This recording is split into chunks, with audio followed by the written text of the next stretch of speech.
Sir আমাকে ডাইকে নিয়ে ধন্যবাদ দিচ্ছে যে তুমি বলার পরে ও আবার আগের মতো হইতেছে এবং স্যার ম্যাম সবাই আমার অনেক কিছু বলছে এটার জন্য। আমার নাম সামিয়া। আসলে আমাদের ক্লাসে একটা মেয়ে ছিল, আমারই ফ্রেন্ড, ও খুব ভালো পড়ালেখায়, কিন্তু ইদানিং ধরে ও কিসের জন্য জানি পড়ালেখা এতটা মন নাই, এবং কি ও ক্লাসের মধ্যে ঢুকলে সব স্যার ম্যাডাম যেন খুবই ভালো এবং ও অনেক আগ্রহী, সবাইকে অনেক প্রশ্ন করে, ওর অনেক জানার ইচ্ছা, এবং ও আমার খুব কাছের একজন ফ্রেন্ড। তো স্যার সবসময় সাথে আমি থাকি, স্যার একদিন আমাকে ডাইকে নিয়ে জিজ্ঞেস করতেছে ওর কি হয়েছে, ও এরকম করতেছে কেন, কি ফ্যামিলি ওর কোনো প্রবলেম।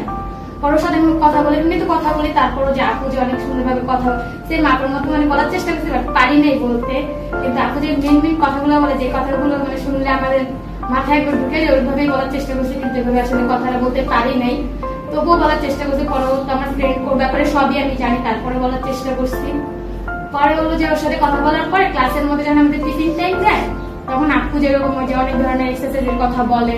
তারপর আমার সবসময় তো আমার হাত মানে ওই যে কাছিটা বোতা কাছি ওইটা সবসময় আমার ব্যাগেই থাকে, তো এভাবে ওর কথা মানে ওইভাবে করার চেষ্টা করছি, ওর খুব ভালো লাগছে। তারপর থেকে ওই মানে আমার বাসায় যাইতো, যাওয়ার পরে এমনি তো আমরা আড্ডা দেওয়ার সময় যাইতাম, এছাড়াও যাইতো, যাওয়ার পরে হলো যে ওরা আমি অনেকবার বুঝাই, অনেকবার করি, এবং পরীক্ষার সময় ও পড়ালেখা এতটাই ভালো, পরীক্ষার সময় ও জানেও ভালো রেজাল্ট করবে, তারপর আমার পরীক্ষার সময় ওর মাথা ওইটা নেই, সারাদিনও পড়তে বসতো না। পরে ওর সাথে অনেক কথা বললাম, ওর আম্মার সাথে আমি কথা বলছি, কথা বলার পরে ও নিজে আসতো এই যোগা করার জন্য। এখন ওর পড়ালেখা করে, স্যার আমাকে ডাইকে নিয়ে ধন্যবাদ দিচ্ছে যে তুমি বলার পরে ও আবার আগের মতো হইতেছে, এবং স্যার ম্যাম সবাই আমার অনেক কিছু বলছে এটার জন্য।